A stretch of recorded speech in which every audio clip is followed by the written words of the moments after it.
భారత రాష్ట్ర సమితి షార్ట్కట్లో బీఆర్ఎస్ అచ్చిరాలేదు. 2022 అక్టోబర్ నెల విజయదశమి వేళ పేరు మార్చారు. ఇక మీదట మనది జాతీయ పార్టీ అన్నారు. ఇంకేముంది, కేసీఆర్ జాతీయ స్థాయిలో చక్రం తిప్పుతారు అని కూడా ఆశలు పెట్టుకున్నారు.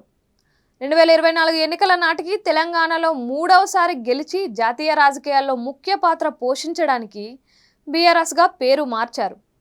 అదేదో సామెత మాదిరిగా కొత్తదాని కోసం చూస్తే ఉన్నది కూడా పోయింది అన్నట్లు అయింది. బీఆర్ఎస్ని పేరు పెట్టిన క్షణం నుంచే కష్టాలు మొదలయ్యాయి. లిక్కర్ స్కాము అప్పుడే మొదలైంది.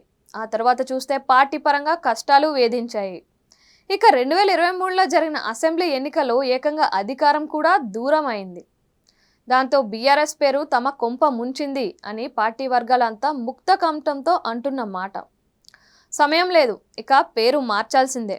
తెలంగాణ గొంతుకగా ఆత్మగా పార్టీ ఉండాలి అంటే ఖచ్చితంగా తెలంగాణ రాష్ట్ర సమితిగా ఉండాల్సిందే అని అంటున్నారు. టీఆర్ఎస్ 2001లో మొదలైంది. 2022 దాకా చూస్తే ఎదుగుదలే తప్ప ఇబ్బందులు లేకుండా కొనసాగింది.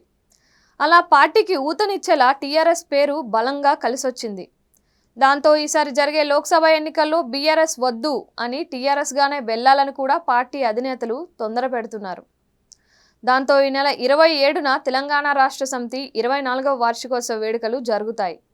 ఆ సమావేశాల్లో బీఆర్ఎస్ పేరు కాస్త టీఆర్ఎస్గా మారుతుందని అంటున్నారు.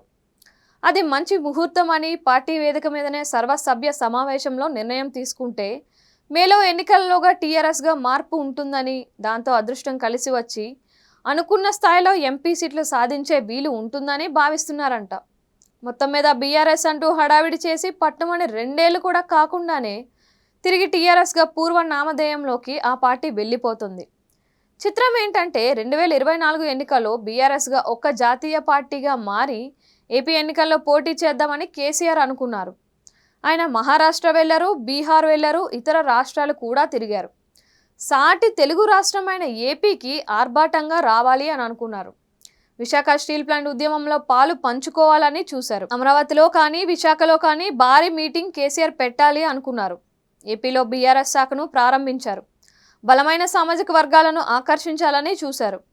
అన్నీ అనుకూలించినట్లుగా అయితే తెలంగాణలో బీఆర్ఎస్ గెలిచి ఉంటే ఏపీలో కూడా కేసీఆర్ హయాం హడావిడిగా నడిచేది. ఈసారి ఎన్నికల్లో వేరే లెవెల్లో ఉండేది. ఇప్పుడు బీఆర్ఎస్ ప్యాకప్ చెప్పి టీఆర్ఎస్గా రాబోతున్న నేపథ్యంలో ఇక ఏపీ అవసరం కానీ ఏపీలో కేసీఆర్ పార్టీ పర్యటనలకు కానీ అవకాశం లేదని ఉండబోదని అంటున్నారు.